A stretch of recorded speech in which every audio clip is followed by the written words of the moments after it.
In the winter of 1985-86, I committed myself to a mental hospital because the pain of depression from which I had suffered for more than 5 months had become intolerable.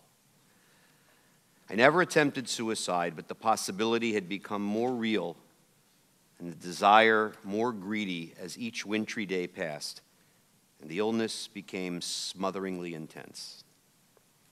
What had begun that summer as an off-and-on malaise and a vague, spooky restlessness had gained gradual momentum until my nights were without sleep and my days were pervaded by a gray drizzle of unrelenting horror.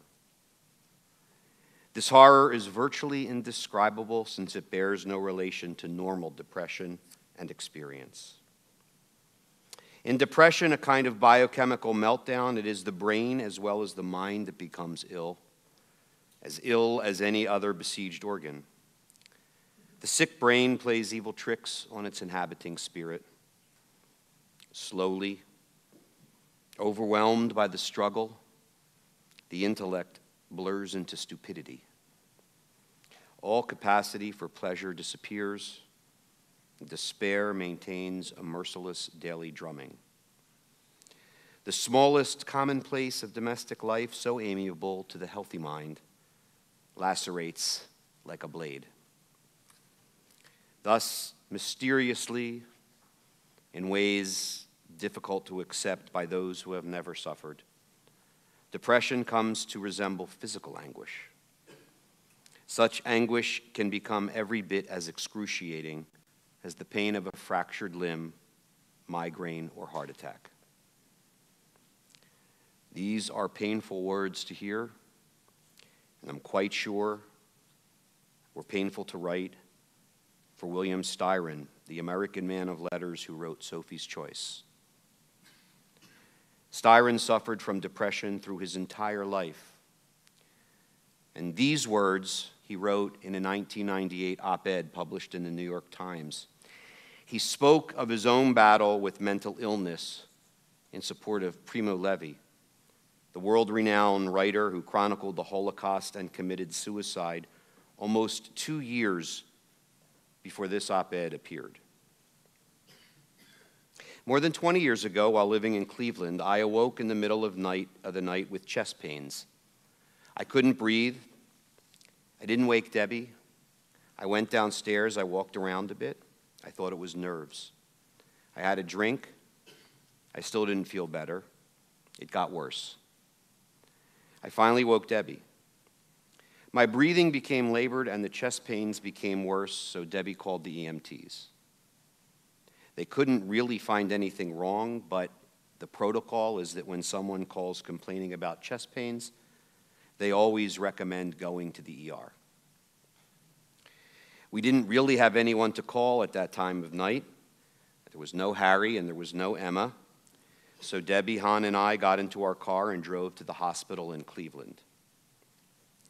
There were a bunch of tests and eventually a doctor, and this was at a time when residents were just starting to be younger than I was, came in.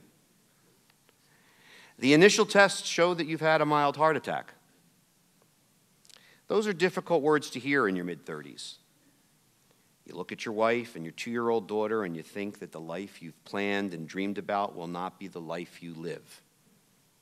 The rest of your life, as you had imagined it, flashes before your eyes and then disappears. Your next life, the one without you in it, flashes before your eyes. I was admitted to the hospital for further tests. And in the morning, a cardiologist, thank God, well older than me, I might add, came in to talk. He told me I didn't have a heart attack. He said there's an enzyme that sometimes shows positive for a heart attack, and it was slightly elevated, and that the resident who was not training to be a cardiologist did the right thing by admitting me, but probably jumped the gun on calling it a heart attack. Of course, this was great news.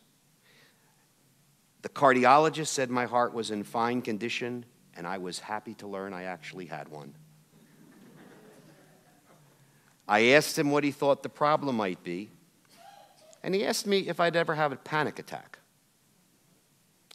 When I was released from the hospital, I started to research panic attacks. So I pulled out my mobile phone and I Googled, no, it was 1996. No, there were mobile phones. They were about the size of my car, and you didn't Google. But anyway, I had to actually talk to people, and I did something that's called reading a book. And finally, I visited therapists.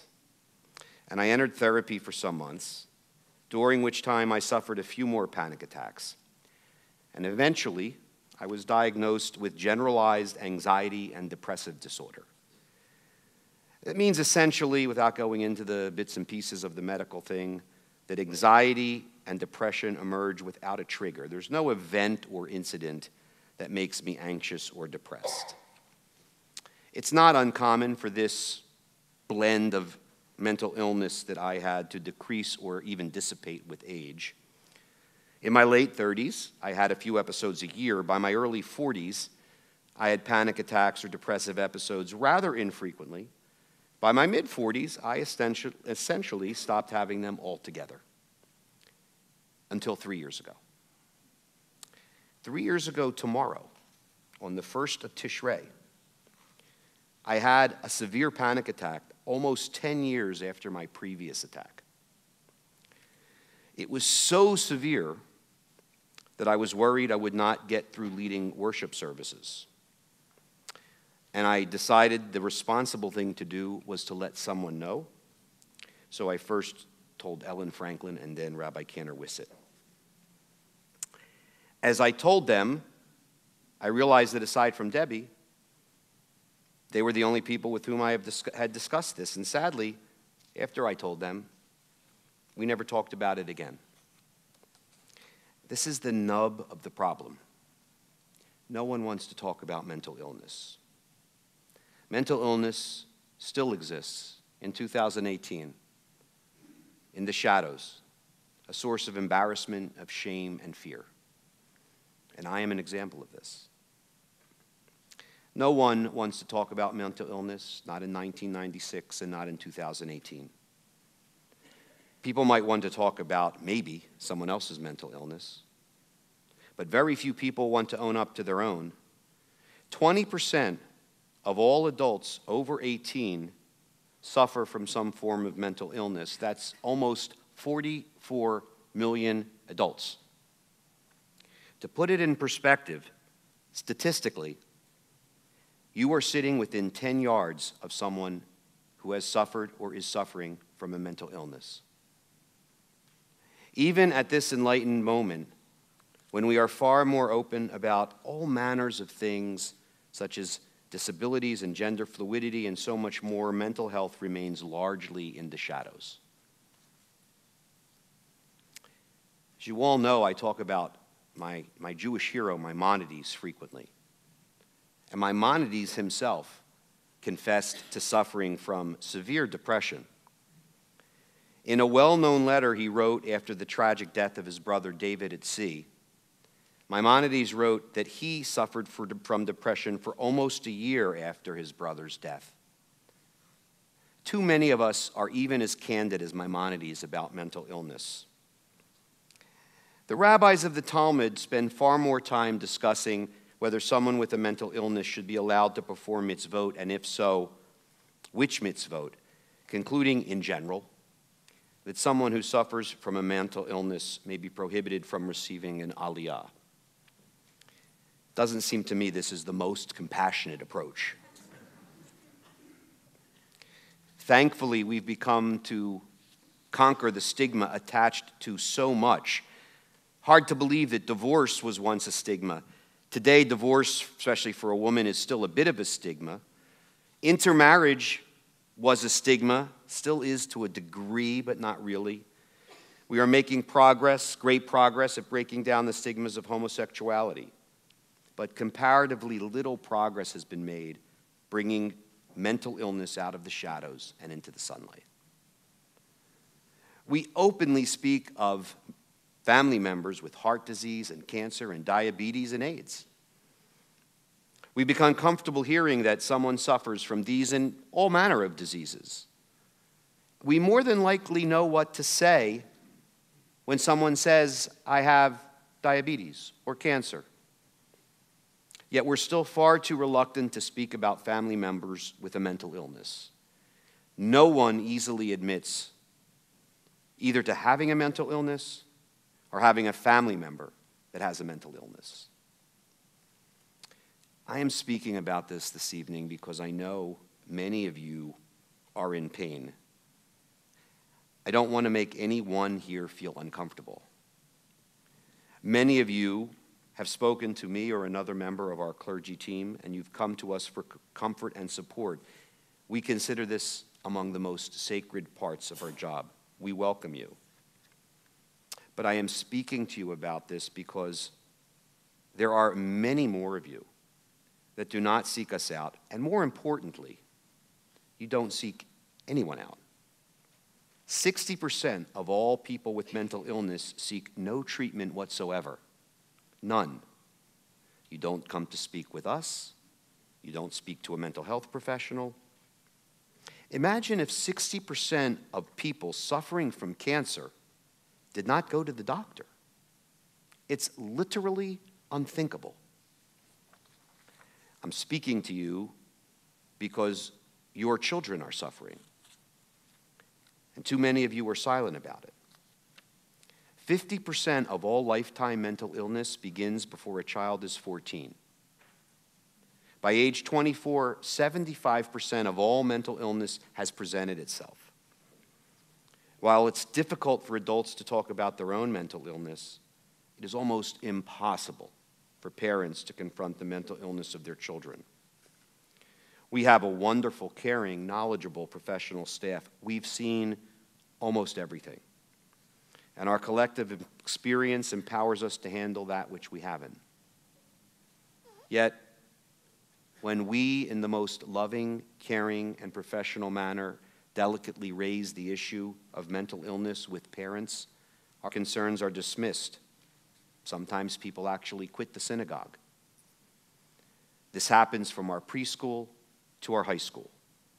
Hearing a suggestion that your child shows signs of a mental illness is a very painful message to hear. Hearing a suggestion that perhaps you should seek a qualified, licensed mental health professional for your child is difficult. However, it is not nearly as difficult or as painful as the consequences of letting the illness go untreated. Quite obviously, I am not a psychologist or a psychiatrist. I am not qualified to go into the details, the medical ins and outs of mental illness. But here is what I am completely qualified to say to you. Many of us, many of you, walk through your lives in pain. And the pain of your very real illness, a very real illness no less real than cancer or diabetes or heart disease, is exacerbated by the loneliness of isolation that you cannot talk about or reveal your disease to anyone, maybe even your spouse or your parents or your children.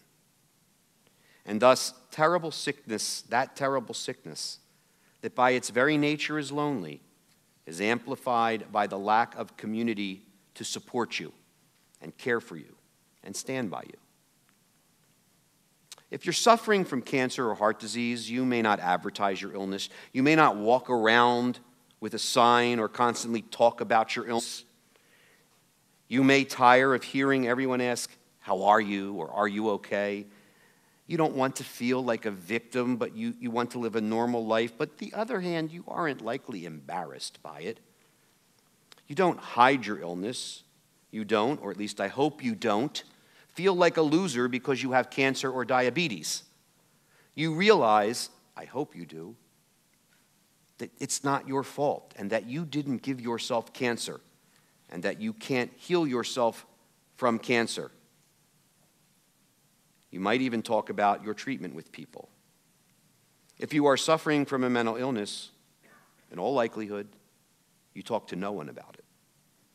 Certainly outside of a small circle that may include only your spouse, perhaps your children, no one knows. If you are among the 40% of people that seek treatment, you likely talk to no one about your therapy or your medication. You absolutely do not want your coworkers or your boss to know. You don't want to tell anyone that you must take time off from work because of mental illness and mental health, because no boss thinks that's a real excuse. It sounds weak. You might feel when you tell your supervisor that you must take time off for mental illness that he or she will think you're simply going to the beach. And you might well be right. Like any other disease, mental illness comes in many forms. It is severe and it is not. It can be life-threatening or not. And like any other disease, the sufferer cannot cure himself. You cannot heal a broken leg without intervention from health practitioners, and you cannot heal your mental illness without intervention from a mental health practitioner. Not one single person in this room diagnosed with diabetes or heart disease would like to hear from someone else, well, just pull yourself out of it, or you'll get better in a few weeks, because that's simply not true. And it's absolutely no different with a mental illness. The most important takeaway from this sermon is this: tell someone, call us, speak to a member of our clergy staff. We can refer you to a mental health professional. This is a step I hope everyone in this congregation would feel comfortable taking. Another step is more difficult. For example, very few people suffering from a mental illness call us to be put on the Misha Barak list. There are, I am sure, many reasons for this, and they're all completely understandable. If you're suffering from a mental illness, you don't want to come to synagogue and have your name called and have people ask what's wrong. So starting now, we're going to give everyone with any illness the option to be listed by just your first name or your Hebrew name or any name that you work out with the clergy. We want to encourage those with mental illnesses to fully participate in the Misha Barak. This prayer is as much for you as anyone. I also want to speak to the caregivers and loved ones who suffer from mental illness. The most important thing to know is that you did not cause their mental illness any more than you caused their cancer or their heart disease. You can support, you can listen, you can encourage someone to seek treatment, but you can't cure them. The third most important thing to know is that sometimes mental illness, like all serious illness, cannot be stopped and cannot be cured. Sometimes, despite the best care and the most supportive community, mental illness still marches inexorably toward its tragic conclusion, and there is nothing you or anyone else can do about it. Now, you may be wondering, Rabbi, I came to services tonight, to hear a sermon about something Jewish, and you use one of your precious opportunities to talk about mental illness. I've thought about that. I've asked myself if speaking from the Bima about mental illness on Rosh Hashannah is worth it, and obviously I concluded that it is. And here's the reason. Because after this many years in this congregation and in every congregation, I know this: the vast majority of people in this room either are suffering from mental illness themselves, or have suffered from mental illness themselves, or have a family member who is suffering from mental illness. I'm hopeful this sermon will lead to discussions about mental illness, perhaps on your way home, or perhaps in the most private of conversations when you admit that a loved one suffers from mental illness and it's time to get help. I'm giving this sermon now, tonight, because I don't want another Jewish year to go by and you to feel lonely. I want you to know now that this community welcomes you. There are few illnesses more lonely than mental illness. By its very nature, the illness is lonely. But the social stigma compounds the illness and the loneliness. But people are suffering and people are dying Families are being torn asunder, and in some cases, grieving. I searched for an appropriate quote to end with. Turns out there is now Google. And inevitably, it wasn't long, just a few keystrokes, before my search turned up some quotes by Robin Williams. And that was sad. Because, of course, Robin Williams lost his battle against mental illness. But one of the things he said about mental illness resonated with me. He said, I used to think the worst thing in life was to end up all alone. It's not. He continued, the worst thing in life is to end up being with people that make you feel as if you are alone. And this is the scourge of mental illness. Despite being loved, despite having support, despite a loving family that would go to the end of the world to help you, those who suffer from mental illness and their caregivers feel alone. And that's where the change needs to start. You are not alone. Shana Tova.